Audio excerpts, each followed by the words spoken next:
아유, 감사합니다. 박수도 쳐주시고. 네, 고맙습니다. 잘들이 있었죠? 네, 이렇게 뵙게 돼서 너무 좋습니다. 오늘도 포이에마의 찬양은 뜨겁네요. 네, 올 때마다 느끼는 건데, 갈수록 더 이 찬양이 풍성한 것 같아요. 너무 귀하고, 오늘 드럼이 아주 기가 막히게 들리더라고. 살아있어. 이거 너무 감사하고, 너무 싱어들도 세션들도 수고가 많습니다. 우리 포이에마 위해서 수고합니다. 격려의 박수. 자, 우리 옆에 분들하고 인사 나눌까요? 명절 잘 보내세요. 추석 잘 세세요. 반갑습니다. 야, 그래도 우리 이름 청년부 살아있네. 오늘 생존자가 몇 명 없을 줄 알았더니 그래도 꽤 많네요. 예, 감사합니다. 오늘도 주님께서 특별한 마음으로 이렇게 사부 예배, 청년 예배 오르신 우리 이름 청년들 또 사랑하는 권속들 가운데 하나님의 크신 은혜와 사랑으로 함께 하실 줄 믿습니다. 예, 특별히 지난 3개월간 안식년을 갔다 왔어요. 그래서 우리 보고 싶은 청년들 보지 못하는 그런 시간들이 있었는데 오늘 진짜 컨디션이 이 한 주간 복귀하면서 바로 그냥 업무로 복귀했는데 지금 컨디션이 말이 아니야. 고산증을 알아가지고 막 식은땀이 그냥 밤새도록 막 며칠 동안 지금 나가지고 이거 올라갈까 말까 막 망설이다가 그래도 우리 청년들 얼굴 한번 보자. 그리고 올라온 거예요. 올라왔는데 여러분 이렇게 뵙게 돼서 너무 좋고 올라오니까 또 몸이 괜찮아지네. 할렐루야. 네, 감사합니다. 주님께서 치료해 주시고 저뿐만 아니라 여기 계신 우리 청년들 상과 삶과 건강과 또 여러 가지 재정과 나아가는 앞길도 풀어주시고 열어주시고 뚫어주실 줄 믿습니다. 우리 그런 기대와 소망을 가지고 하나님 말씀 같이 나누도록 하겠습니다. 함께 보실 말씀은 출애굽기 3장 10절에서 12절 말씀 3절 말씀인데 우리 다 같이 합독을 하겠습니다. 준비 시작. 이제 내가 너를 바로에게 보내어 너에게 내 백성 이스라엘 자손을 애굽에서 인도하여 내게 하리라. 모세가 하나님께 아뢰되 내가 누구이기에 바로에게 가며 이스라엘 자손을 애굽에서 인도하여 내리이까. 하나님이 이르시되 내가 반드시 너와 함께 있으리라. 네가 그 백성을 애굽에서 인도하여 낸 후에 너희가 이 산에서 하나님을 섬기리니 이것이 내가 너를 보낸 증거니라. 아멘. 아멘. 여러분들 우리가 주님을 믿잖아요. 예수님을 믿고 하나님을 섬기면서 성령의 의지에서 이 땅을 살아가잖아요. 이렇게 주일날 예배도 드리고 주님께 감사함으로 헌금도 드리고 어려울 때 기도도 하고 그리고 말씀을 붙들고 묵상도 하고 개인 예배도 드리고 이렇게 같이 찬양도 하고 그러면서 주님을 섬겨 가잖아요. 이 하나님을 믿는 믿음을 뭐라고 하냐면 신앙이라고 해요. 믿을 신, 우러를 앙. 그래서 믿을 신, 우러를 앙. 그래서 우러러 보는 존재를 믿는 것, 이 믿음의 행위, 믿음의 전반적인 예배, 찬양, 말씀, 묵상 이 모든 거를 뭐라고 하냐면 한자로 신앙이라고 하고 순 우리말로는 믿음 이렇게 믿음이라고 해요. 자, 그런데 이게 보이지 않는 하나님을 보이는 인간이 믿어가는 거잖아요. 이걸 신앙이라고 하는데 이 신앙에 대한 것을 체계적으로 이성적으로 학문적으로 정립한 걸 뭐라고 하냐면 신학이라고 해요. 신학. 따라해 볼까요? 신학은 신자에 배울 학자를 써요. 그래서 신을 배우는 거예요. 신을 학문하는 거예요. 학문의 약자거든요. 신학이 theology라고 하는데 그러니까 신에 대한 체계적 지식, 보이지 않는 영에 대한 체계적 학문을 신학이라고 하는데 그래서 신앙과 신학은 뗄래야 뗄 수 없는 관계 속에 있어요. 그런데 이 신학에 여러 가지 종류가 있어요. 신학은요, 이렇게 이게 성경을 조직적으로 나눈 거를 조직신학이라 그래요. 조직신학. 제가 대학원에서 이 MDB를 하고 신학대학원을 하고 이 조직신학을 전공을 했어요. 너무 재밌어요. 창조론이 어떤 것이고, 그 다음에 어떤 뭐 여러 가지 여성신학 이런 것들도 공부하고, 조직신학을 하면 여러 개 성경에 대한 조직적인 체계를 이렇게 볼 수 있는 눈이 생겨요. 그래서 너무 재밌는 학문인데, 조직신학도 있고, 그 다음에 성경 자체를 연구하는 신약학, 구약학, 성서신학이 있어요. 이 말씀의 배경이 뭔지, 이 문맥의 이 용어가 그 시대 속에서 어떤 의미인지 이런 걸 연구하는 거예요. 되게 디테일한 그런 원어도 연구하고 그래요. 성서신학이 있고 조직신학이 있고, 그 다음에 이제 이 하나님에 대해서 어떻게 해석을 할 건가에 따라서 해방신학, 하나님은 해방자시다, 예수님은 해방자시다, 이렇게 해서 죄에 묶여있는 사람들을, 이 묶여있는 사회를 자유케 하고 마치 노예에서 해방하듯이, 오늘 출애굽기에 그런 내용 나오잖아요. 근데 그런 것처럼 죄에 묶여있고 죽음에 묶여있고 사단과 원수마귀 사단에 묶여있는 영혼들을 해방하는 과정을 연구하는 학문, 그걸 해방신학이라 그래요, 크게. 그런데 이런 여러 가지 그 신학의 학문 중에서 정말 거대한 줄기가 하나 있는데, 그게 뭐냐면 언약신학이에요. 따라해 볼까요? 언약신학. 언약신학이 뭘까? 언약신학은요, 하나님과 인간 사이에 하나님이 약속을 맺으시고, 뭘 맺으시고? 약속을 맺으시고, 이 약속이 어떻게 현실 세계 속에서, 인간의 세계 속에서 이루어지는가를 다루는 학문을, 연구하는 학문을 언약신학이라고 해요. 근데 이게 중요한 게 성경의 대부분이, 하나님이 말씀하신 것의 대부분이 뭐냐면 약속으로 이루어져 있어요. 약속.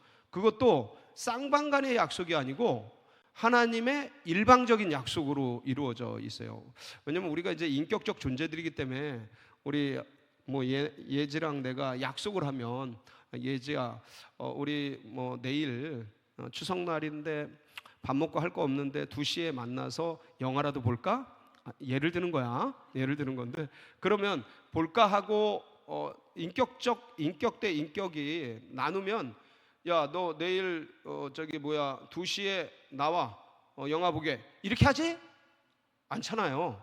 예, 왜냐면 쌍방간에, 약속은 쌍방간이, 시간 괜찮나 하고 묻고 같이 약속을 정하잖아요. 근데 하나님과 인간 사이의 약속은 대부분이 일방 약속이에요. 그러니까 누가 누구에게 약속하는 걸까요? 성경의 내용이 하나님이 인간에게 약속을 해요. 약속을 통해 어떤 말씀들을 행해 가셔요. 그래서 그 말씀들이 어떻게 아브라함, 이삭, 야곱, 다윗, 모세, 여호수아, 수많은 하나님의 사람들을 통해서 어떻게 이루어져 가는가를 보고 연구하는 게 이제 언약 신학이에요. 오늘 모세가 등장하잖아요, 출애굽기에. 근데 하나님께서, 여러분 모세를 잘 알죠? 모세가 이집트 왕자잖아요. 40년간 이집트 왕자로 있다가 사람을 이렇게 쳤는데 그 사람이 죽어요. 애굽 병사가 죽어요. 그래서 그때 경쟁자였던 다른 파라오, 이제 왕이 될 사람에게 쫓기게 되죠. 그래서 목숨을 부지하기 위해서 이제 도망을 해서, 그래가지고 이제 미디안 광야에서 40살에 도망을 해서 40년간 양치기 생활을 해요. 이거는 여러분들이 이집트 왕자 영화를 통해서 보기도 하고 잘 알 텐데, 그래서 이제 나이가 몇 살이 됐어요? 80이 됐어요. 근데 오늘 말씀이 뭐냐면, 하나님께서 80이 된 모세에게 나타나셔서 말씀하시는 장면이에요. 그 모세를 만나는 장면은 출애굽기 3장 1절에서 우리가 읽은 앞절 말씀이에요. 앞에 나오는 말씀인데, 지금 우리가 읽은 3절의 말씀은 뭐냐면 하나님이 모세에게 말씀하시는 거야. 말씀하시는데 이 말씀의 형태가 뭔지를 다시 한번 보시면 좋겠어요. 한번 보실까요? 10절? 한번 10절 같이 읽어봅니다. 시작. 이제 내가 너를 바로에게 보내어 너에게 내 백성 이스라엘 자손을 애굽에서 인도하여 내게 하리라. 자, 이 말씀을 한번 보세요. 명령체인 것 같기도 하고, 모세에게 지금 뭐 하는 거예요? 내가 너를 이렇게 하겠다 하고 뭐 하시는 거예요? 약속하시는 거예요. 그러니까 말씀하시는 건데, 명령체인 것도 같은데 지금 이거를 언약신학적 입장에서 보면 하나님이 모세에게 내가 너를 이렇게 해주겠다 하고 뭐 하시는 거예요? 약속해 주시는 거예요. 약속이에요. 근데 지금 모세는 몇 살이라 그랬죠? 80세였죠. 자, 80세고 40살 때 이집트 왕자에서 사람을 죽였어요. 살인자예요. 그리고 살기 위해서 도망갔어요. 도망자예요. 그리고 이제 미디안 광야에서 40년간 양을 쳤어요. 양치기야. 그러니까 지금 제가 열거한 내용들을 보세요. 사람을 죽인 사람, 이집트 왕자였다가 도망자, 그 다음에 양치기, 몇 살이라고요? 80살 노인. 이때 당시에 평균 수명이, 이때 모세 시대 때 40세 정도예요. 평균 수명. 근데 나이가 80이에요. 평균 수명 40세보다 40년을 더 산 거예요. 그러니까 호호 할아버지죠. 그러니까 여러 가지 면에서 이미 인생이 끝난다고 볼 수 있을 정도의, 이 당시에, 지금은 뭐 80도 정정한 분 많죠. 근데 이 당시에는 극히 드문 그런 경우예요.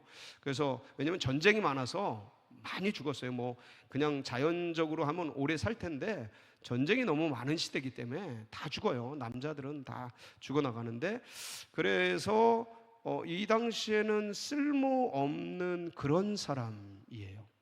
한마디로 말하면 고려장 지내도 될 만한 그런 분이에요. 그러니까 조건을 한번 생각해 보세요. 이 모세의 형편과 처지와 여건과 환경이, 이게 그냥 뭐 뛰어나고 젊고 잘 나가고 탁월하고 능력 있고, 그렇다고 이 당시에 모세가 하나님을 열심히 찾았을까? 하나님을 열심히 신앙했을까? 그분을 전지전능하신 하나님으로 열심히 예배드리고 찬양하면서 그렇게 살았을까? 사실 굉장히 여기에 대해서 예스라고 대답하기가 어려워요. 왜냐하면 미디안 광야에 다른 신을 믿는 족장의 딸하고 결혼을 해요. 그래서 이 모세가 처한 환경은 글쎄 모르게 혼자 몰래 여호와 신앙을 지키는 그런 경우는 있을지가 모르겠지만, 그거는 아무도 몰라요 지금. 그렇지만 적어도 이렇게 보편적으로 볼 때에 이 사람이 여호와 신앙을 신실하게 지켰다, 그거는 제가 이쪽 부분을 뭐 모세 40년의 빈 공간을 연구해 본 바는 없지만 그냥 상식적으로 예스라고 말하기 힘들어요. 그러니까 한마디로 말하면 신앙생활도 제대로, 오늘날로 말하면 하지 못했다, 그런 상황인 거야 모세가. 하나님의 사람이 아니라고 말하기는 어렵지만, 그런데 신실하게 신앙생활을 했을까에 대해서는 예스라고 말하기가 어려운 그런 상황이었고, 그리고 이제 인생도 다 됐고 뭐 여러 가지로 쫓기는 도망자고, 그런데 하나님이 이런 약속을 주시고 말씀을 주시는 거예요. 이런 상황에서 모세 내가 너를 바로에게 보내고, 바로는 누굽니까? 이집트 왕이에요.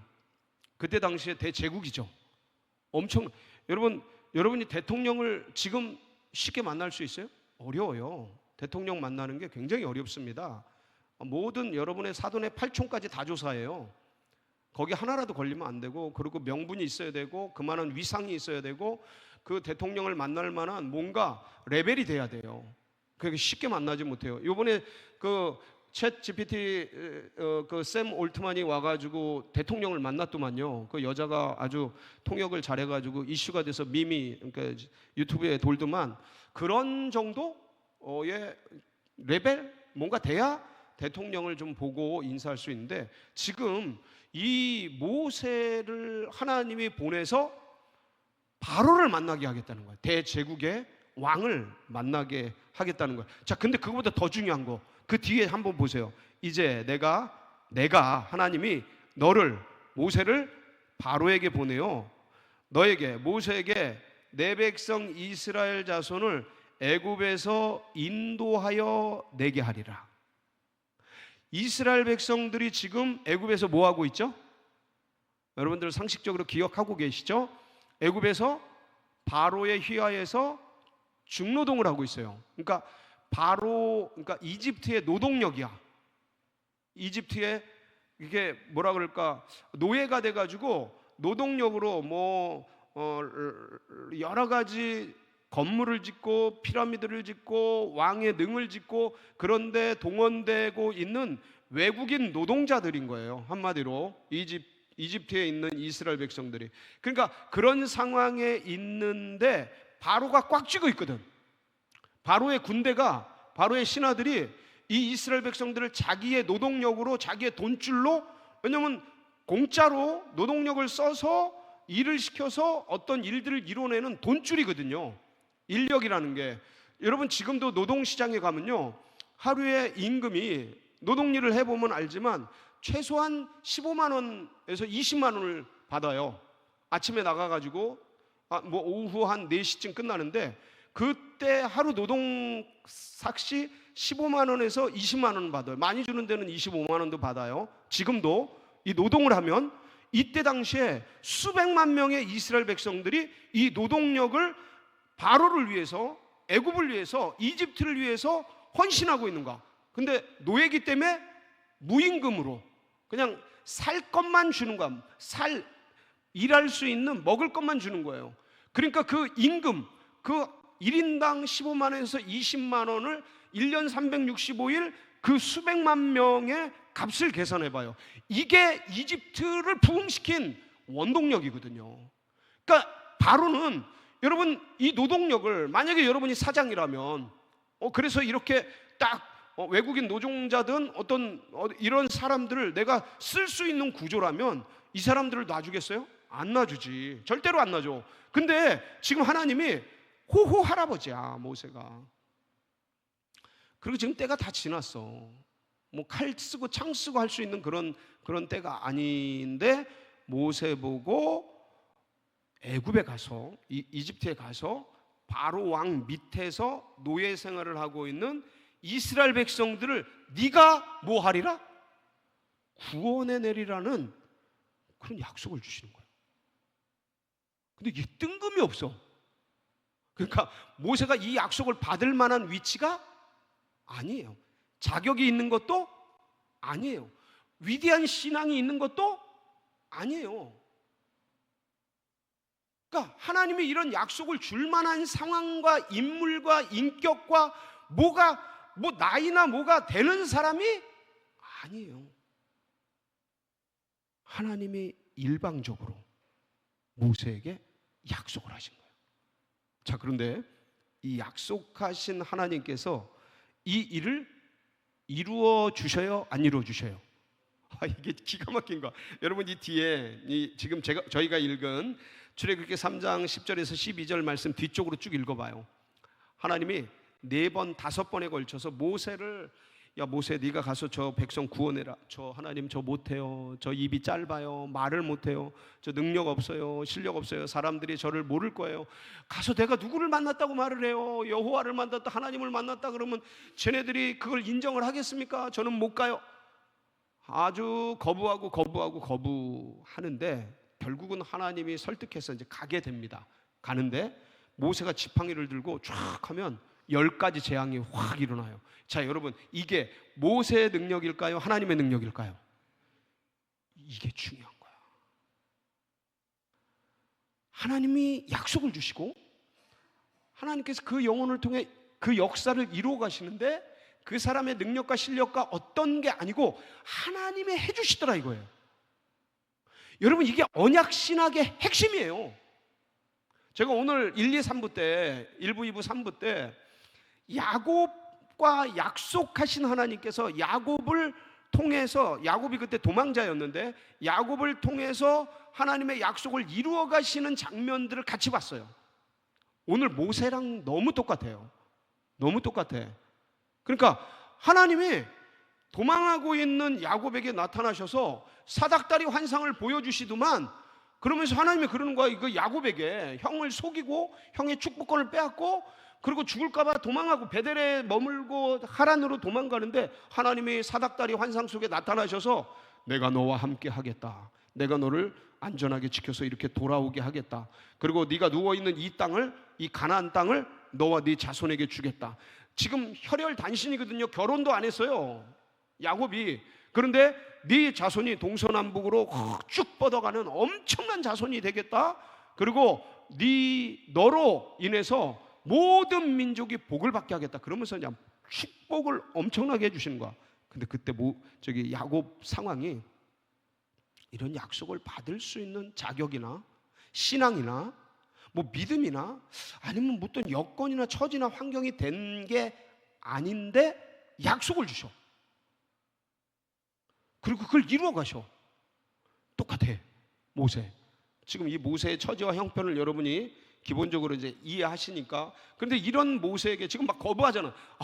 주님, 제가 누구길래, 제가 누군데 갑니까? 애굽에 어떻게 갑니까? 왕을 어떻게 만납니까? 이스라엘 백성들을 어떻게 빼냅니까? 그러면서 계속 거부하는 거예요. 왜냐면 본인이 자기를 아니까. 나는 이런 실력자, 이런 능력자가 아니고 이런 일을 할 수 있는 젊은 사람이 아니고, 저는 제 때는 이미 다 지났고 아무것도 할 수 없는 미천한 늙어버린 그런 사람입니다 라는 거거든요. 그거 상관없어. 그 한마디로 말하면, 주님, 전 죄인이에요. 저는 진짜 맨날 넘어지고 쓰러지고 형편없는 사람이에요. 저는 진짜 하나님 앞에서 내세울 것 없고, 정말 믿는다고 하는데, 주님 믿는다고 하는데 너무 민망하고 죄송하고 그냥 허덕허덕 예배 하나도 그냥 나오기 싫은 거 억지로 나와서 얼굴 비추고 가는 그런 못난 사람이에요 라고 말하는 것보다 더 형편없는 사람이 누구냐? 모세. 진짜로. 근데 약속을 주시는 거야.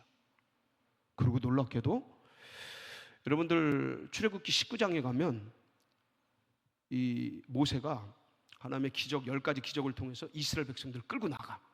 그리고 오늘 본문에 보면 12절, 오늘 3장 12절에 보면 한번 보실까요? 하나님의 약속을 시작. 하나님이 이르시되 내가 반드시 너와 함께 있으리라.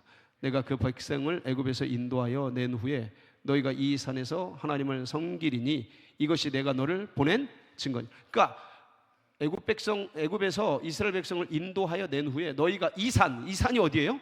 지금 떨기나무 신발을 벗어라, 내가 선 땅은 거룩한 땅이니 네 발에서 신을 벗어라 하는 이 땅 있잖아요. 떨기나무가 막 타올라서 꺼지지도 않는 그 산, 그게 신의 산이에요. 그러니까 이 산에서 하나님을 섬기리니, 예배드리리니 이것이 내가 너를 보낸 증거니라 라는 하나님의 말씀이에요. 근데 출애굽기 19장 1절 2절 보면 한번 보시겠습니다. 출애굽기 19장 1절 시작. 이스라엘 자손이 애굽 땅을 떠난 지 3개월이 되던 날 그들이 시내 광야에 이르니라. 그들이 르비딤을 떠나 시내 광야에 이르러 이 광야에 장막을 치되 이스라엘이 거기 산 앞에 장막을 이게 무슨 산이에요? 이 산? 거기 산 앞에 장막을 치. 이 산이 무슨 산이에요? 신의 산이에요. 신의 산. 그래서 여기서 주님께서 이스라엘 백성들과 계약을 맺고 십계명을 주고, 그리고 모세 율법 613개 계명을 주죠. 엄청난 역사가 일어나는 거예요. 그러니까 모세는 아무것도 할 수 없는 호호 할아버지였는데 하나님이 약속하신 이스라엘 백성을 이끌어내어서 신의 산에서 예배를 드리고 하나님의 이거 어떤 용사도 할 수 없는 이집트라는, 애굽이라는 거대한 제국 속에 있는 한 백성을 끄집어내는 건데, 이거는 이집트라는 막강한 세력하고 싸우고 전쟁을 해서 끄집어내야 되는 엄청난 일이거든요. 누구도 할 수 없는 일인데 호호 할아버지가 들어가서 끄집어내서 지금 시내산에서 예배 드리고 계약 맺고 약속하는 장면이에요. 하나님이 말씀하시고 약속하신 그대로 성취해 주신 거죠. 너무 신기하잖아요. 그러니까 꼭 이게 소설 같고 마치 무슨 동화 같고 이게 너무 이게 먼 것 같고 나하고는 별 상관없는 것 같은 그런 내용이잖아요. 그런데 자세히 생각해 보세요.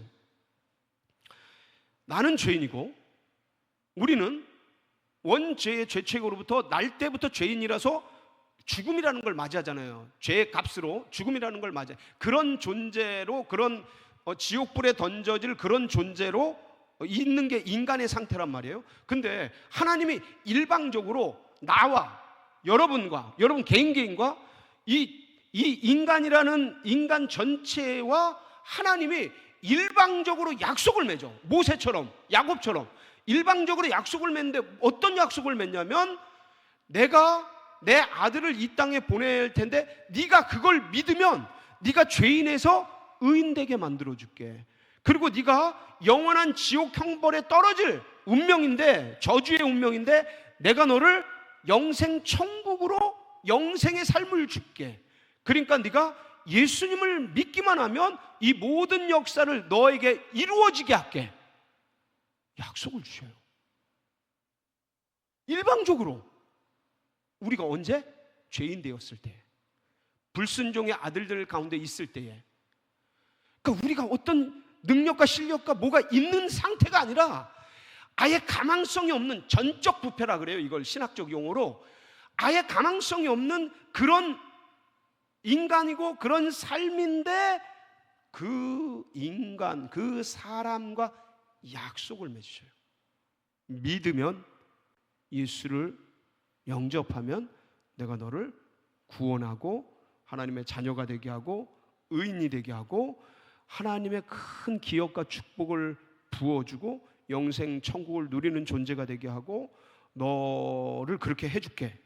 그래가지고 때가 참에 2000년 전 누굴 보내주셨어요? 이 땅에 예수 그리스도를 보내주시고 십자가에서 모든 죄와 허물을 짊어지시고 죽으시고, 그리고 이 죽음을 이기는 생명인 부활의 생명으로 사흘 만에 부활하셔서 승천하시고, 이 예수를 믿기만 하면 그분 안에서 죽은 그 사망한 죄값인 사망을 대신 치러주시고 용서해 주시고 그 죽음을 이기고 산 생명인 부활, 그게 우리의 생명이 돼서 죽음도 극복하는 영원히 죽지 않는 영생의 삶을 누리게 되는 은혜를 입게 되는데, 그거를 역사 속에서 2000년 전 십자가 예수를 통해서 이루어 주셨는데 선지자와 전도자와 수많은 사람들을 통해서 이것을 우리 여기 있는 여러분 각자에게 도달하게 하셔서 이 소식, 이걸 복음이라, 이 소식을, 이 복음을 듣게 하시고 내 안에, 그게 어머니든지 친구든지 뭐 동생이든지 형이든지 누구든지 이웃에 있는 어떤 목사님 전사님인데 이걸 소식을 듣게 해 주셔서 내 마음에 믿음을 선물로 주셔서 이걸 받아들일 수 있는 마음을 열어주시고 믿게 해주시고 나를 하나님의 뭘 삼아주신 거야? 자녀 삼아주셨죠. 약속을 이루어 주셨잖아요. 기가 막힌 거야 이게. 우리가 한 게 없는데 약속을 이루어 주셨어요. 얼마나 이게 감사해요. 여러분 생각해봐. 우리가 믿고 있는 이 믿음 자체가 은혜고 감사고 이루어진 약속의 증표거든. 자, 근데 더 중요한 게 있어요. 저는 이거를 더 중요하다고 생각해요. 왜냐하면 잘 봐, 예수님을 믿고 하나님의 은혜를 붙들고 살아가는데, 예수님을 믿으면 만사 형통이 돼야 되는데 믿어도 고난이 많고 삶의 어려움과 아픔이 찾아오고 죄의 유혹이, 정욕과 안목의 정욕과 이생의 자랑과 이런 것들이 원수마귀 사단을 통해 유혹되고 내 감정에 넘어지고, 내가 뭔가 좀 예수님을 믿고 하나님을 이렇게 의지하며 살아가는 예배자고 그리고 믿음의 사람이고 하나님의 자녀가 됐으면 이게 뭔가 마음도 뭔가 이렇게 우주처럼 넓어지고 뭔가 이런 어떤 집중력도 있고 막 실력도 있고 능력도 있어서 그냥 팍 하면 그냥 예를 들어서 뭐 과학을 하면 과학이 확 뚫려지고 논문을 쓰면 논문이 확 그냥 써지고, 그다음에 여러분 뭐 하고 있어, 뭐 연구하고 있어, 뭐 여러 가지 여러분 학문하는 거 있으면 쫙쫙 뚫려지고 A 플러스 100 플러스 딱 맞고, 그다음에 얼굴도 멋있어지고 근육도 빡빡 나오고 여성도 그냥 착착착 다 다 됐으면 좋겠는데 유혹도 이겨내고 원수마귀 사단의 권세도 이겨내고 아주 그냥 믿음으로 무장한 채 힘차게 전진하면서 한 번도 쓰러지지 않고 표대를 향하여 보인 저 하나님이 부르신 부름의 상을 위하여 쭉 달려가는 믿음의 용사, 찬양도 뜨겁게 막 하면서 그냥 깊이 있게 주님 예배하고 그런 사람이 됐으면 좋겠는데 뜨뜻미지근하고 어느 때는 믿는 건지 안 믿는 건지 여기에 넘어지고 저기에 넘어지고 예수 믿는데 하나님을 의지하며 살아가는데 넘어지고 쓰러지고 엎어지고 그런단 말이에요. 근데 그걸 주님이 그것도 미리 아시고 뭘 보내주셨냐면 예수 그리스도를 보내주신 그 하나님이 뭘 또 보내주셨어요? 성령을 보내주셨어요. 성령. 내가 예수 믿는데도 넘어져, 쓰러져, 엎어져. 뭔가 의지가 약해. 자꾸 죄의 유혹에 넘어가. 그런데 그때 그 바닥에서 그런 어떤 그런 갈등에서 그런 괴로움에서 예수님하고 주님의 이름을 부르면 주님 도와주세요 하고 부르면 성령이 새 힘을 주셔요. 그래서 그 환난과 어려움과 뭐라 그럴까 죄의 유혹과 원수마귀 사단의 유혹으로부터 우리를 이기게 해주시는 힘을 주시는 분 성령을 주님이 보내주셨어요. 이것도 약속이거든. 하나님께서 예수 그리스도를 통해서 성령을 보내주시겠다고 약속해 주시고 그 오순절 성령께서 오셔서 지금 우리 안에까지 이렇게 역사하고 계시는 거거든요. 너무 감사하지 않습니까? 여러분 그 성령을 의지해서 여러분의 삶의 어려움들 어떤 뭐랄까 좀 막막함, 허무함, 좀 지루함 뭔가 이렇게 지속성을 가지고 원자력 에너지보다 하나님을 믿는 믿음이 원래 더 센데 뭔가 자꾸 식어지고 넘어지는 그런 것들이 있을 때 성령을 의지해서 이것들을 잘 극복하고 이겨가는 이름 청년들이 되시길 축복합니다. 그래서 약속을 이루시는 그 하나님을 굳게 붙드세요. 사실 오늘 제가 이 자리에 쓴 것은 제 얘기를 조금 안식년을 하면서 겪었던 얘기를 나누고 그리고 여러분들에게 고마운 마음을 표현하고 또 도전하려고 섰어요. 저에게도 하나님께서 약속을 주신 게 있어요. 제가 안식년을 하면서 9월달 지난달이죠. 9월 첫 주에 가평에 지구촌교회가 운영하고 있는 필그림 하우스를 갔어요. 기도원인데 우리말로 하면 기도원이에요. 근데 뭐 수양관이라고도 하고 그러니까 침묵을 하고 명상을 하는 곳이라 그런 어떤 곳이에요. 근데 거기를 가가지고 한 주간 이렇게 있다가 토요일 날 이제 하산을 하게 됐어요. 내려오게 됐는데 토요일 날 내려오기 위해서 짐을 싸다가 창 밖을 봤어요. 커튼을 제가 쳐놨거든요.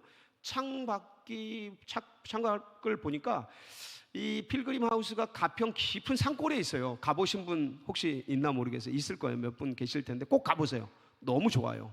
방학 때나 이런 때 꼭 가보세요. 미리 예약하고 가면 돼요. 그 필그림 하우스가 깊은 산 속에 있는데 조용하고 너무 좋아. 철로역 정도 있고 저도 그거 등록해서 다 했는데 참 감동 깊더라고. 근데 창밖에 숲이 쫙 우거져 있는데 거기에 구름 운무라고 해야죠. 안개와 구름이 섞여 있는 마치 산수화? 수묵화? 그런 것처럼 쫙 있는 거예요. 그리고 이렇게 하늘이 청명하게 펼쳐져 있는데 이게 어디서 많이 본 모습인 거야. 제가 이거 어디서 봤지? 그러고 나서 딱 봤더니 29년 전, 그러니까 1996년 4월 달에 제가 2월 달에 96년 2월 달에 대학을 졸업하고 4월 달에 DTS를 갔어요. 예수전도단 홍천 DTS를 홍천 산속에 들어가서 DTS를 들어갔는데 거기는 이제 들어가면 묵상훈련을 시키거든요. 6개월간 합숙을 하면서. 그래서 이제 그 4월 달에 96년 4월 달에 묵상을 하면서 그 홍천 산속 이렇게 밭이 있고 그 밭 너머에 숲이 있는데 숲과 밭 그 사이에 오솔길이 있어가지고 거기를 이렇게 묵상하면서 생각하면서 막 걷다가 꼭대기 지점 이렇게 도는 그 꼭대기 지점 쪽에 가서 뭔가 묵상을 하는데 갑자기 막 숲이 막 울리는 거야. 지진 난 것처럼 쿵쿵쿵쿵쿵 하면서 막 엄청난 소리들이 들리면서 내가 막 혼비백산을 한 거야. 너무 두렵고 불안하고 막 떨리고 그래가지고 거기에 그냥 그 숲에 그냥 엎드려 버렸어요. 무릎 꿇고 엎드리는데 하나님의 말씀이 들리는 거야. 그 숲속에서 우웅 하면 울리면서 숲속에서 말씀이 들리는 거야. 제가 그때 대학교 졸업하고 군대 갔다가 그러니까 26살쯤 됐을 거야. 그 청년이지. 여러분 같은 청년. 근데 그게 막 울려서 들리는데 너무 무섭고 막 하나님의 음성 듣는 게 좋은 것 같잖아요. 그때 저는 너무 두렵고 불안하고 막 떨려가지고 뭐라고 말씀을 하셨는데 뭐라고 말씀하시는지 내용이 기억이 안 나요. 근데 막 뭐라고 말씀하셔. 여러분 제가 이게 출애굽기 좀 더 읽어보면 우리가 출애굽기 금방 읽었는데 19장 20장 읽어보면 거기에 하나님께서 시내산에 직접 임재하셔서 이스라엘 백성들에게 인간의 언어로 직접 말씀하시는 장면이 나와요. 한번 읽어보세요. 직접 말씀하시는 장면이 나오는데 이스라엘 백성들이 그걸 듣다가 무서워서, 왜냐하면 천둥 번개 막 이런 게 꽉꽉꽉꽉 벙방방 하면서 말씀하시니까 너무 두렵고 불안해서 모세에게 이스라엘 백성이 뭐라 그러냐면, 모세요, 제발 하나님이 우리에게 직접 말씀하지 않게 해주세요. 모세 당신이 듣고 우리에게 전달을 해주세요. 이런 내용이 나와요. 직접 한번 보세요. 저 그게 뭔지 안다니까. 죄 많은 인간이 하나님의 말씀을 직접 수납할 때, 받을 때 얼마나 무서운지 몰라요. 이것도 이제 이것도 하나님이 저를 긍휼히 여겨 주셔서 여러 가지 이렇게 잘 배려를 해서 이런 천둥 번개와 우레 소리와 막 이런 그 숲에 울리는 소리로 그 이렇게 약하게 해서 말씀을 하셨을 거예요. 근데도 너무너무 무서워요. 그 무슨 말씀을 막 말씀하셨거든? 뭔 말씀을 하셨는지 모르겠어. 근데 막 두두두두 떨고 있는데, 엎드려서 막 부들부들 떨고 있는데 하나님이 제 마음속에 어떤 마음을 주셨냐면 눈을 들어서 하늘을 보라는 거예요. 그래서 눈을 들어 하늘을 봤어요. 그랬더니 그 96년 29년 전이잖아요. 그때만 해도 한국이 봄 하늘이 맑았어. 지금은 이제 하도 미세먼지나 이런 거 중국에서 넘어오는 그런 것들 때문에 이게 지저분한데 29년 전만 해도 맑았거든요. 근데 그 청명한 하늘에 하얀 구름 같은 게 쫙 펼쳐져 있는 거야. 길게. 그러면서 주님이 어떤 마음을 주시냐면, 그러니까 제가 이해하는 언어로, 인간의 제 언어로, 의식으로 말씀을 드리는 거예요. 하나님이 이렇게 말씀하셨다, 이거를 넘어서 하나님이 분명히 말씀하셨는데 그거를 제가 이해하는 언어가 뭐였냐면, 내가 네 삶에 그 하늘에 보이는 그 창공에 펼쳐진 한 획처럼, 이게 구름인지 안개가 모인 건지 아니면 제트기가 지나간 자리인지는 잘 모르겠어요. 근데 분명한 건 청명한 하늘이 휙 거져 있었거든. 내가 네 인생에 획을 긋겠다라는 마음을 주셨어요. 근데 그런 마음을 왜 주셨는지 몰라. 근데 막 구름이 아침에 그 아침 산책을 하면서 묵상을 하는데 그 홍천 내면, 여기가 6.25도 모르고 지나간 지역이거든요. 깊어요. 한번 지도 네이버 한번 찾아봐. 아주 그 높은 지대에 구중궁궐 같은 곳인데, 근데 거기에 내면에 그 홍천 DTS를 설치해서 거기 가가지고 4월달인지 5월달인지 하여간 아침 묵상을 하는데 그 숲과 구름과 운무 속에서 울려 퍼지는 그 음성을 듣고 부들부들 떨면서 눈을 들었더니 하늘에 쫙 간데, 내가 네 인생의 획을 그어주겠다, 이런 마음을 주시는데, 이게 제 해석은 뭐냐면, 지금 이전과, 지금까지 살아온 이전과 이후를 다르게 하겠다라는 주님의 어떤 뜻이었어요. 근데 이제 훈련 초기였기 때문에 이제 훈련을 받으면서, 여러분 아무리 인간이 큰 경험을 하고 하나님을 직접 보고 역사, 병이 치유되고 이런 걸 경험해도요, 시간 좀 지나죠. 옛날이요 처럼 희석이 돼요. 이 삶 속에서 살다 보면. 그래서 훈련을 받고 DTS 6개월이거든요. 3개월 탄자니아, 케냐 가가지고 훈련받고 막 그러면서, 이게 그때 그 경험이 점점점 잊혀지고 지나가면서 이제 가끔 하늘에 이렇게 긴 구름을 보거나 그러면 하나님이 그때 그런 말씀 해주셨는데 하고 희뿌옇게 기억이 남아있지, 이게 뭐 주님이 그 말씀을 나에게 이루어 주실 거야, 내가 막 그걸 막 붙들고 가고 그러지를 않았어요. 그냥 그때 그런 전율이 흐르는 체험을 하고 말씀을 경험을 하고 잊어먹었지, 지나갔어요. 그래서 세월이 29년이 지난달 2025년 9월 6일 토요일 아침에 가평 필그림하우스를 정리하고 하산하려고 하는데 창 너머에 그 장면이 오버랩이 딱 되는 거예요. 그러면서 지나간 29년의 삶을 주마등처럼 쫙 보여준, 짧은 순간에 쫙 보여주시는 거야. DTS를 수료하고 졸업하고 전 DTS 간사가 되려고 그랬어요. 왜냐하면 집이 지옥 같았기 때문에 집에 안 가고 이 홍천 산속에 간사가 되는 게 너무 좋아 보인 거예요. 그래서 가방을 가져오지도 않고 내려놓고 그 홍천 DTS에 가방을 둔 채 집에 하직 인사를 하러 내려왔어요. 근데 집에 가보니까 집이 난리야. 정말 제가 그때 장면을 여러분 다 얘기하면 그걸 다 얘기할 수 없어요. 그 이사한, 내가 DTS 가 있는 동안 집이 이사했더라고요. 이사한 집을 찾아 물어서 갔더니 그 첫 장면이 뭐냐면 저 멀리서 동생이 그러니까 엄마가 막 아버지한테 쫓겨가지고 도망가고, 그리고 들어갔더니 동생은 자살을 하고 유설서 놓고, 그리고 아버지는 의처증에 걸려가지고 엄마하고 동생하고 붙어 먹었다고. 야, 이건 방송하지 말아라. 막 그러면서 그냥 막 그러고 있는 그게 첫 장면이야. 이사하고, 그러니까 DTS에 내려와서 이사한 집을 찾아갔더니 아주 후진, 원래 천막집에 살다가 이사 간 거예요. 그 집으로. 그나마 조금 아주 후진 집에서 갔더니 그러고 있는 거예요. 근데 그 장면을 딱 보는데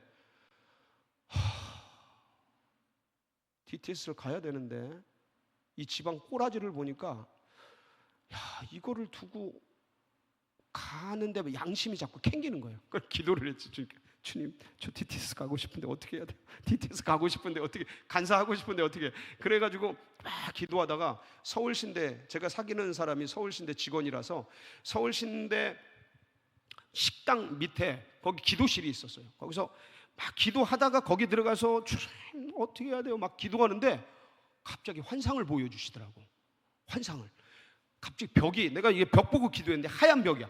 벽 보고 기도하는데 갑자기 벽이 스크린처럼 쫙 펼쳐지면서 엄청난 환상을 보여주시는 거예요. 그러더니 하나님 말씀하세요. 내가 이 일을 네게 이루어 줄 테니까 지금은 집으로 돌아가라. 그래가지고 알겠습니다, 주님. 그리고 두 말 딱 안 하고 사실 지옥 같은 가기 싫은 집으로 들어갔어요. 그래서 엄마하고 동생이 다행히 위세척을 하고 지나가던 누가 동네 사람이 발견해서 위세척을 해가지고 구월동 응급실에 가가지고 위세척해서 살아났어요. 근데 얘가 왜 자살을 하려고 그랬을까? 그래서 막 찾아보니까 뭐 좀 며칠 있어 보니까 사실 제가 자살을 하지는 않았지만 왜 자살을 하려고 했는지가 이해가 되는 거야.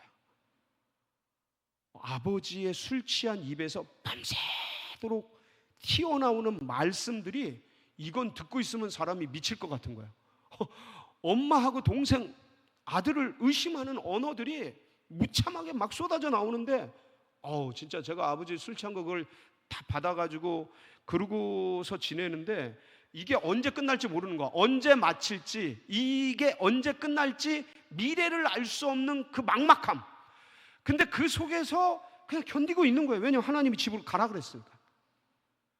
그냥 가서 있는 거야. 그냥 그거 받아내고 아버지 말리고 뜯어내고 싸우는 거 정리하고 나중에 아버지 죽이고 싶더라고. 진짜 죽이고 싶더라고. 별 생각이 다 나. 그러니까 이게 믿는다고 감정이 이게 뭐 성화되고 그런 게 아니더라고. 나중에는 성화되지만 그게 다 되는 게 아니에요. 한꺼번에 믿는다고 여러분 감정이 성화 다 됐어요? 안 그래. 막 별 감정 다 들어. 막 그 속에 있으니까 저게 아버지인가? 뭐 어떻게 저런 생각을 하지? 별 생각이 다 들어. 근데 그걸 받아내고 그러면서 시간이 가는데 놀랍게도 언제 끝날지 모르는 그 생활이 6개월 뒤에 저희 아내가, 지금 저희 사모죠, 저희 아내가 되는 그 사람이 갑자기 결혼하자 그러는 거야. 나는 그지인데 이 사모는요 서울시내 직원이야. 동네에서 제일 부자야. 제일 부자는 아니고 잘 나가는 부자야. 서울상의 주인 딸이야.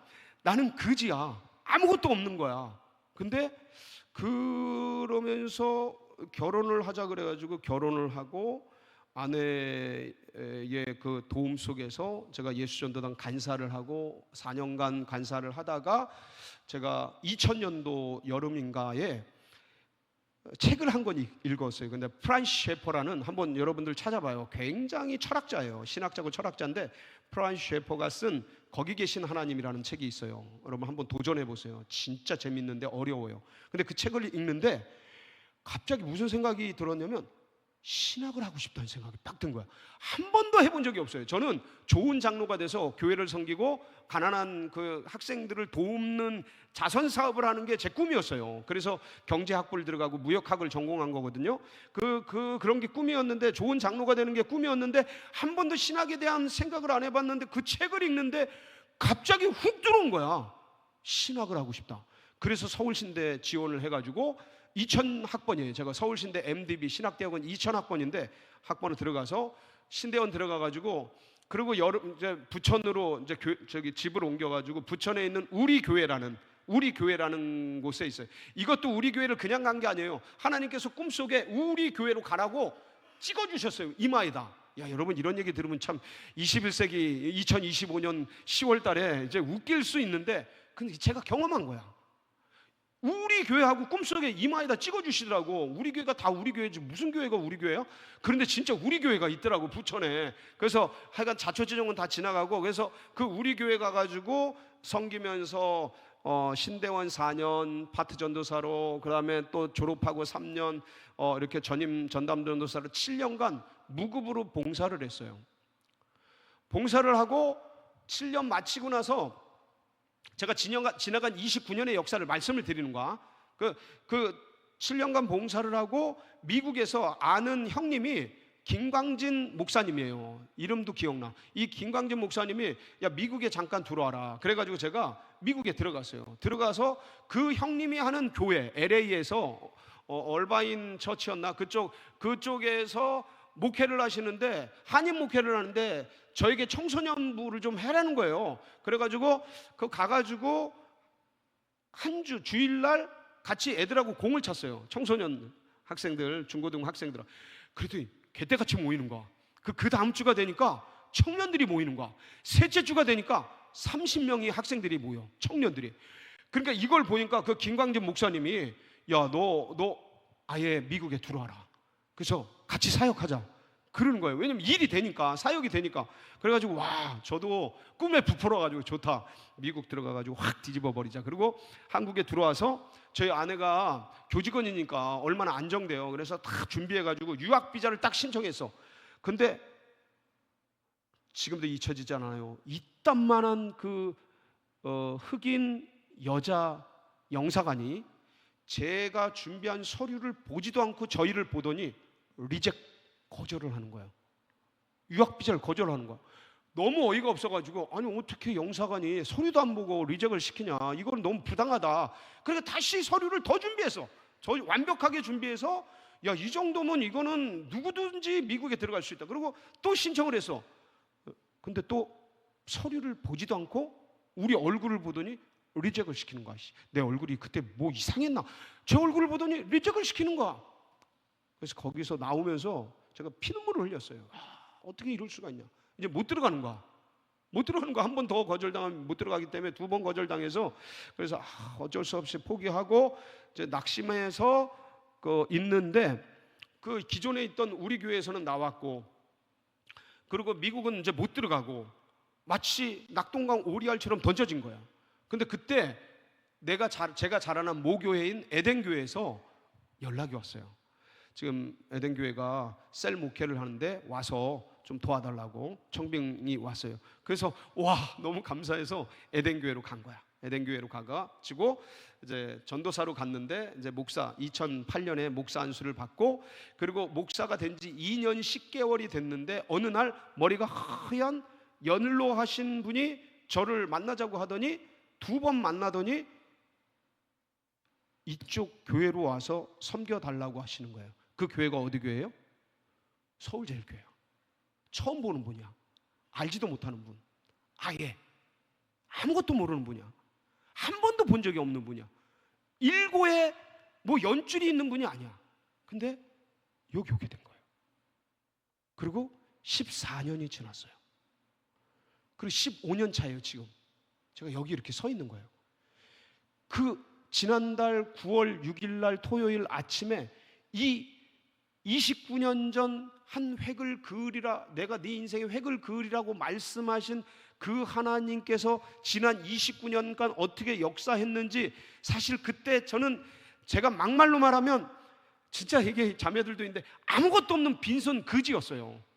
그 홍천 DTS에 들어갔을 때 대학교를 이제 막 졸업한, 어디 직장인도 아니고 집안도 형편없고, 야 진짜 여러분 거지 중에 거지여서, 진짜 여러분들 이거를, 이 주님이 모세를, 주님이 야곱을, 주님이 최봉수를, 주님이 누군가를 이렇게 약속을 주시고, 그럴 때 이 사람이 그 약속을 받을 만한 자격이 있고 실력이 있고 능력이 있고 뭐가 있는 게 아니란 말이야. 근데 약속을 주시는 거야. 내가 네 인생에 획을 그으리라. 그리고 돌아보니까 29년간 엄청난 역사가 일어난 거야. 여러분, 제가 여기 올 때 저희 교단이 뒤집어졌어요. 왜냐면 부목사 2년 10개월 했는데 이런 교회에 올 수가 없어요. 여러분 잘 몰라요. 목회 세계를 모르니까 불가능한 거예요. 근데 총장님도 놀래시고 교직원들도 다 놀래고, 저희 아내가 교직원이었으니까 서울시인데 다 교단이 전체가 놀래서. 근데 제가 여기 왔어요.